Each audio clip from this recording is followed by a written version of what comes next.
I was going to work from Bhagavad Gita, chapter 2, verse 44. Bhogaishvarya prashaktanam kaya parhita chetasam vyavasayatmika buddhi samadho na vidhiyate. In the minds of those who are too attached to sense enjoyment and material opulence, and who are bewildered by such things, the resolute determination for devotional service to the Supreme Lord does not take place. In the minds of those who are too attached to sense enjoyment and material opulence, and who are bewildered by such things, the resolute determination for devotional service does not take place. So we are going to go on a little journey today, I hope. We'll see how this works out. I'm going to try something a little different. When we were kids, we used to explore caves. You know, I know if you grew up in New York City, you don't explore caves. There's no caves. Actually, there is. If you go down Atlantic Boulevard, right about where Trader Joe's is, there's a manhole there, and it goes into a cave, an underground fixture that's mysterious, and they don't allow you to go there. It was built back in, 100 or 200 years ago, and there's all kinds of mysterious things in there, but you can't explore that cave. It's illegal. And it's, a couple of blocks away. But at any rate, we used to explore caves. I don't know if any of you have ever explored caves. It's not for people who have claustrophobia, because you are going into the dark, and there are these little crevices. You push yourself through them. Sometimes you're scraping along, on your hands and knees, because this area has been cut by water. And water sometimes makes a big channel and sometimes makes a little channel. And it's dark. Really dark. We used to use something called carbide lights. A lot of people probably never heard of a carbide light. Instead of flashlights have batteries, and batteries don't last that long. And if you're in a cave for an hour or two, you don't want your flashlight going dark. It's not the thing to have happen to you. So we would put these metal lights, which had a little bottom tin and a top tin where you'd fill with water, and the bottom was filled with calcium carbide. It's a rock-like chemical, and when the water drops on it, it produces acetylene. And the acetylene gets pushed out the front, and you light it, and it becomes very bright, way brighter than any electric flashlight. We used to use those. So with that kind of as a preface, the human body, the body that we live in, I don't know how many people think about it. It's kind of the intersection of a number of different worlds. We usually don't pay any attention to it. We don't recognize it. It's something that just we don't pick up on. But the human body is like an intersection between different worlds.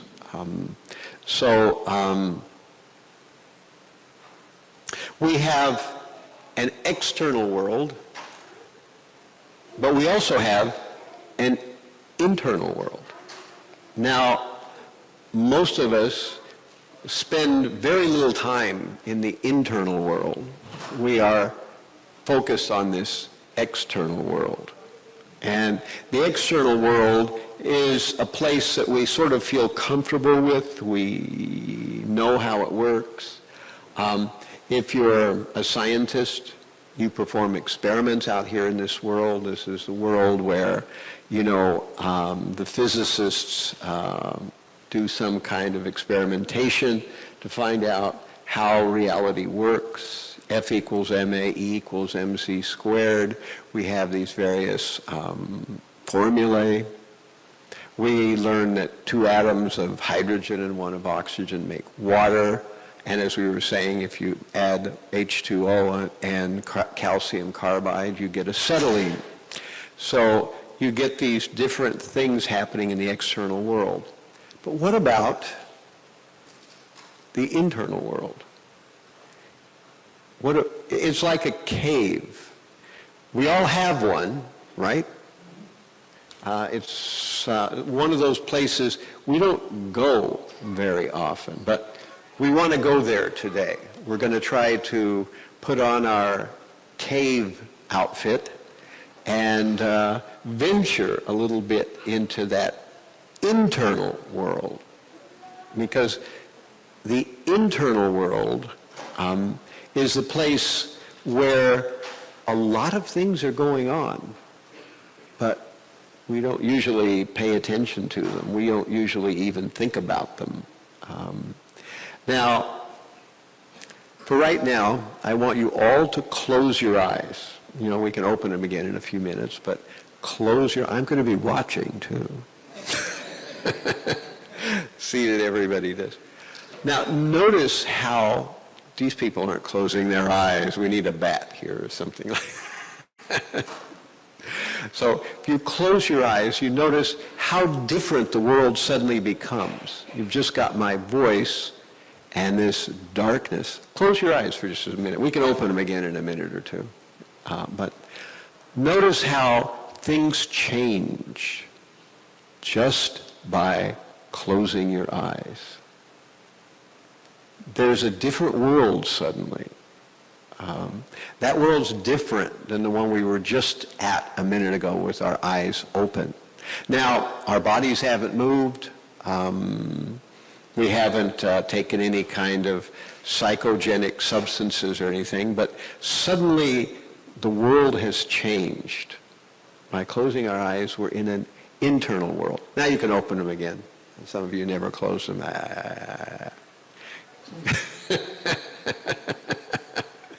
But that internal world is a world. It's very different from this external world. You can't do experiments in that world. There's no microscopes. You can't figure out how the chemistry works there. It's a completely different world. Now, if you're really tired and you close your eyes, you'll go into another world. We call that dreams, you know. Some of you may be that tired. But if you close your eyes, you will recognize that there's another world there, the world of dreams. And that world is also a world. It has people and things happen, but they happen in a different way. So in the Vedas, people would try to understand something about this internal world, this world on the inside. It's a very rich world, but, you know, some of us are probably extroverts and some of us are probably introverts. And some people, when they close their eyes, they don't feel comfortable at all. They feel like that inside world is a dangerous world. It's a strange world. It's a world that's not very comfortable. It's a world that we don't know what will happen next in there, so we keep our eyes open. We think and we live in this outside world. So our eyes immediately focus us on a world, this external world, the one we think we know. This external world is not as well known as we think it is, but it's the world we think we know. The internal world is like a cave. It's dark in there. And some people might say it's boring in there. Or some people might say it's, disturbing in there. My mother told me one time that she tried meditation and it terrified her. It terrified her. She never wanted to do it again. So, it shows that some people experience very different things on the inside, this internal, mysterious world. Now, in a world where it's all dark, what is there?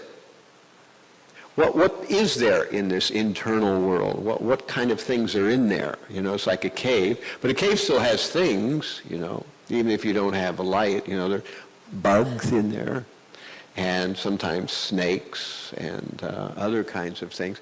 But in our internal world, well, what do we have in there? Still sound. Now that's an important thing. If you close your eyes, there's still sound.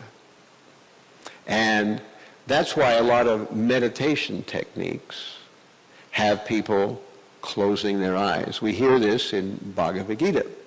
In chapter 6, Krishna talks about meditation, where someone stares at the tip of the nose. Now, the idea of staring at the tip of the nose was that if you're like most people, when you close your eyes, that dream world sort of, you know, decides to preempt everything else. You know, you're listening, doing something, but instead you find yourself kind of snoozing along, you know, so you go off into the dream world. But if you're well rested in your practice, when you close your eyes, you can actually go into an internal world. And that internal world of meditation is a world that changes us in a very deep, profound way. So in chapter 15 of Bhagavad Gita, we hear about the senses being grouped about the mind. So the senses are grouped about the mind. So we have senses. We have the eyes, the ears, the tongue, the nose. We have the skin. We have these senses. Now, even when you close your eyes, the other senses are still working. You can still smell when the eyes are closed. You can still feel externally and internally when you close your eyes. You can still hear when you close your eyes. You can still taste things when you close your eyes. And when you close your eyes, you become aware of things, if you're paying attention, that you never are aware of when your eyes are open. Like what's going on inside your body. If something hurts, if something feels strange, is your stomach doing something funny? Is your throat doing something funny? Some people, when they close their eyes, they can hear internal sound, not sound that's coming from outside, but sound that's coming from inside. This internal world is a place. It's a world. It's just as full of things as this external world. But like I say, most of us don't go there. If you're an extrovert, you probably never go there. If you're an introvert, maybe you go there sometimes. You visit that mysterious internal world. And what else is there in there? We see that we were just talking about there's sound in there. You can smell. You can also taste. And you have feeling. What you don't have is vision because you've closed your eyes. So all those things are in there.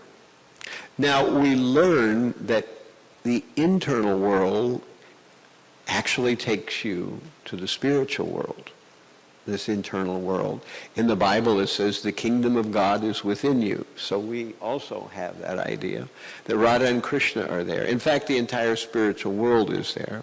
But usually we are so focused on this outside world and we take it so seriously, we never visit the internal world. And if we want to ever go there, we're a little bit terrified of what we might find there.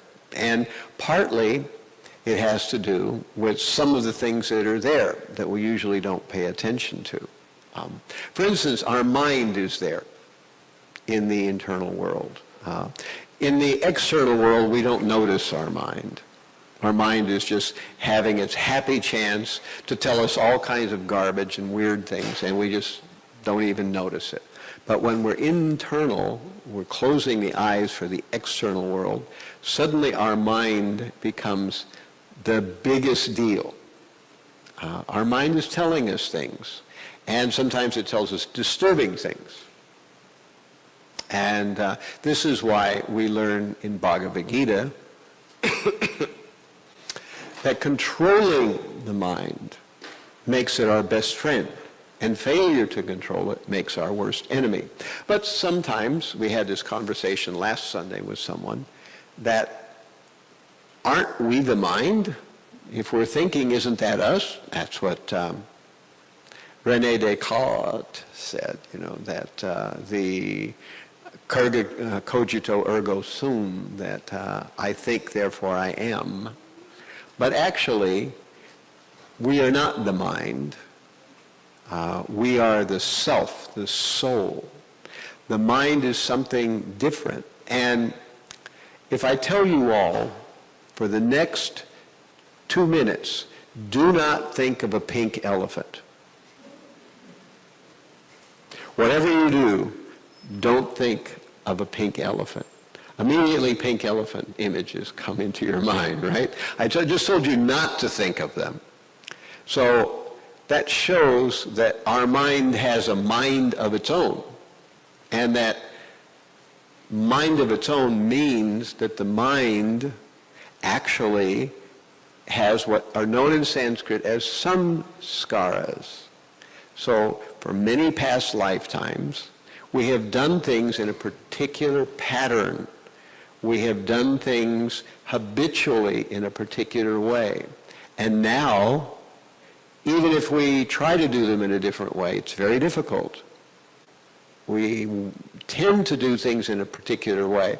And in the past, we filled our minds full of nice, fresh garbage of various kinds from all kinds of sources. And now all that stuff is in there.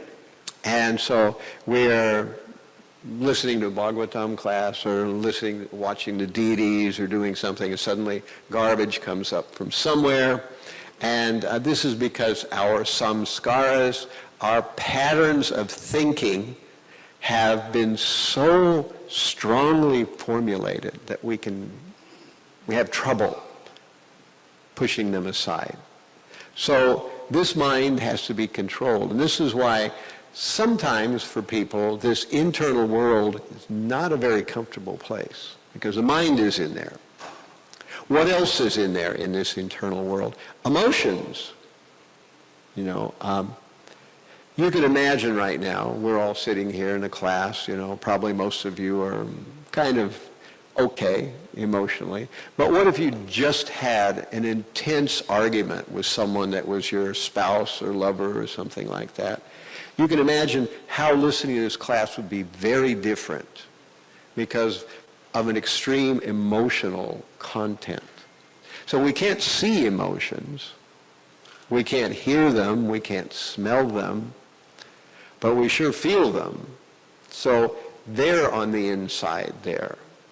And this is why the idea of meditation is such a worldwide thing. Why in meditation, all over the world, people try some form of meditation. And this is to focus on the internal world and to stop focusing on the external world, particularly the eyes. And one can focus on, in some cases, the breathing. That's another thing that's in the internal world, the breath. Now, that's the doorway to mystic yoga, if you want to go that route, but we don't recommend. But when you breathe, that breathing is an internal experience. And if you focus on the breathing, particularly the ingoing and outgoing breath, you can drill it in such a way that as you breathe in, your chest shrinks. And as you breathe out, your chest expands. It should do the other thing. Usually when we breathe in, our chest expands, and when we breathe out, our chest shrinks. But in yoga, you're doing the opposite thing. You're trying to expand your chest when you breathe in, and you're trying to contract your chest when you breathe out. And so it looks like your chest isn't moving at all. And then you start to regulate your breathing, and you start to pay attention not to what you see, not to what you taste, not to what your mind is saying, not toward your emotions. We've talked about all this stuff that's in that internal world. These things you can't see. That's why they're so hard to recognize or think about, because they're invisible to the eye, but they are certainly experiences. So on the internal plane, we try to focus just on the breathing. That's one way. That's one kind of meditation. Another kind is where we focus on a sound. Now, we just said that by focusing internally, by closing the eyes, then we are focusing on the sound that's coming to us. Now, we can be making sound too. And this is what the devotees do. This is what we call the Maha Mantra. By closing the eyes and sitting still, one can just focus on the sound of Hare Krishna, Krishna Krishna, Hare Hare, Hare Rama, Rama Rama, Hare Hare. Now that sound has a pattern to it. And we can do it in a way where that pattern repeats, and we try to focus on nothing else but that sound. And of course, as we've been talking about, we're exploring the cave now. We're exploring that world that happens when you shut your eyes. When you shut your eyes, there's that cave. What's in there? We just talked about it. There's emotions in there. There is dreams in there. We don't want to go there. What else is in there? We have remembering. We have memory of things in the past. So some people have a strong mind's eye. You know, when people who are graphic artists, like painters and sculptors and things like that, they can visualize things without seeing them in there before them. So some people have a strong visual memory, some have a strong audible memory, and we can reminisce. So that's another thing that's in there. The memories and the things we've done in the past. We can get lost in the past, or we can get lost in the future. The future's there too. We're thinking about what we'll do in the future. Some of you probably right now are wishing this guy would shut up so we could go downstairs and eat some prasadam, you know. So, you know, there's the future in there as well, you know. So we have the past and we have the future. Now, when we're hearing, we're trying not to go to dreamland.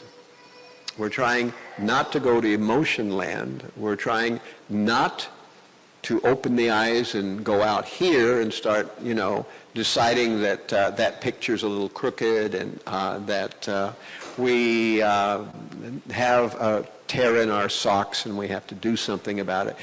We're trying not to go out there, and we're trying to just hear the sound. Now, this is a struggle, and it depends on how comfortable you are on this internal world, how much of a struggle that is.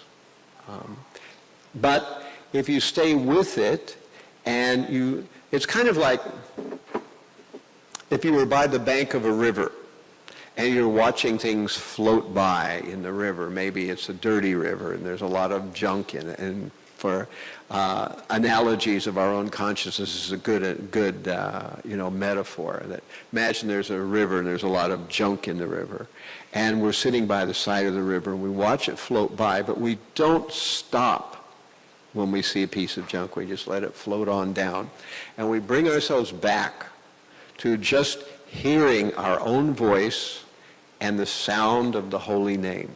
Just hearing our own voice. And of course, in the very beginning, it's kind of like riding a bicycle, that you do it and you fall over, and then you fall over again, and then you realize the past 15 minutes you haven't been paying no attention to what you've been hearing. But you stay with it.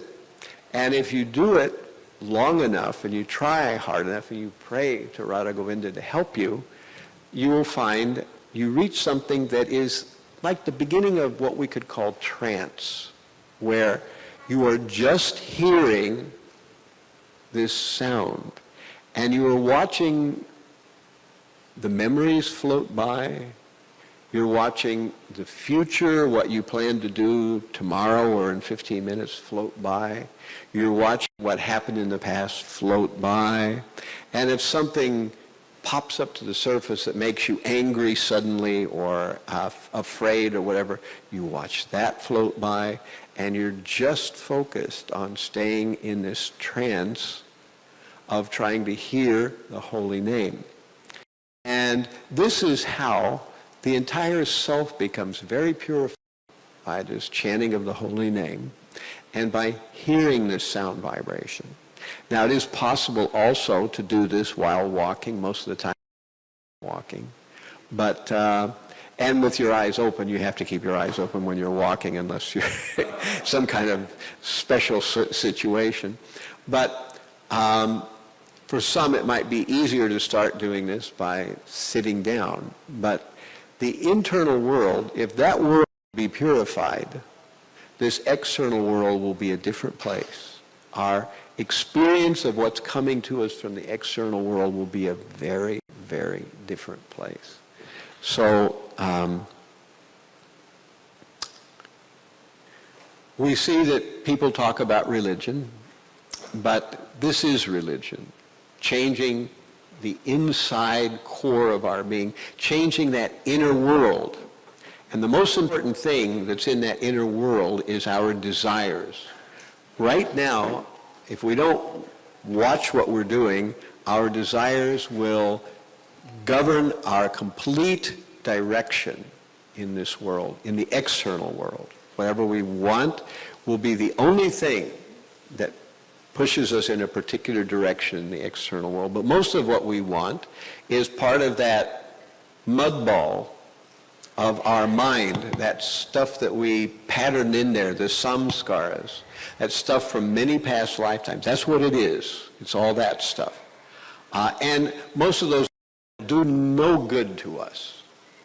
They won't help us. We won't be able to get them. They're a mess. They'll track us into being entangled in worse desires. And then we'll get the karma from the things we've done because we followed those desires. So by hearing the holy name, we become peaceful. The emotional level goes down. We become aware that the inside internal world, that cave, that dark place, is actually a nice place. If we do it long enough, we'll realize it's not even dark, that there's a world in there. The cave opens up, and we begin to see the spiritual world in there. But that's way down the line. That's way, way down the line. But this is the real essence of religion. If religion isn't changing you as a person, then it isn't religion, really. It's some kind of external ritual only. So I had a lot of other things I was going to say, but I'm going to stop there. And then I'm going to ask if there are any questions or comments, and then we'll let everybody go take prasadam. Any questions or comments? Yes. He's going to give you a mic so I can hear it. I'm an old man. I should be wearing a hearing aid, but I don't. So. Hare Krishna. Thank you very much for the class. You had mentioned that the spiritual world is actually in the internal world. And so would that mean that the map that we see generally of the worlds that we see, like the spiritual world, like would you say Goloka Vrindavan is in a certain place in the internal world? Well, yes, but it's like a complete different dimension in there. That right now that dimension is removed. And right now the doors are closed there. And that's actually what yoga is about too. You know, mystic yoga and meditation, it's all about that same thing. To be peaceful to be able to sit in one location is not a common thing. And that's why, in general, we don't recommend the usual yoga type of meditation using the breath and that. We recommend instead the chanting of Krishna's name, which can be done walking or it can be done sitting. And when we develop the right attitude, so that's another thing that's internal, that's inside, is attitudes. And, attitudes are important because we can do things in a mechanical, perfunctory way. And they still have some effect, but we have to learn how to do things in a feeling way, which is something we can't exactly fake. But if we make an effort as we're chanting and being purified with the chanting, we can come to the point where we're chanting and actually kind of grasping the essence of what we're trying to do with the chanting. We're not just doing it because we have 16 rounds and we have to complete them before breakfast or whatever it is. We have a deeper motivation to it. And then we begin to think, well, how do I actually chant in a feeling way? And then after we've kind of able to do a little bit of trance and not get lost in memories and past and future and get lost in emotions and, other stuff that the mind is junking down on us, when we can hold a certain kind of balance on just the sound, then we can start to focus on, well, what kind of mood should I be doing this in? Thinking about that mood. And if you do it long enough and you pray to Krishna, Krishna will start to help you to develop that actual mood, internal mood. And, I'm surprised. I've been chanting for many, many years, and only recently I've started to think about the mood with which I chant, what mood should be there and how you get it. And, I've wasted so many years of chanting, I'm just ashamed to even talk about it, that you can chant and not be paying attention to what you're doing, or do it just as, a obligation that you have to get out of the way that you do. But, when you try to take it beyond that, then you realize that this world has many dimensions, and the internal dimension it's just as big as the external world. But because we're not practiced in that world, because we live in this outside world, the eyes, so that's why we're sometimes we need to close the eyes and just open the ears, and to work at trying to go second after, I fell off again, like riding a bicycle, Eventually you get to the point where you can spend more moments while you're actually attentive to the sound, and then you can start thinking about, well, what mood am I in right now, and all this is happening while you're still trying to pay attention to the sound.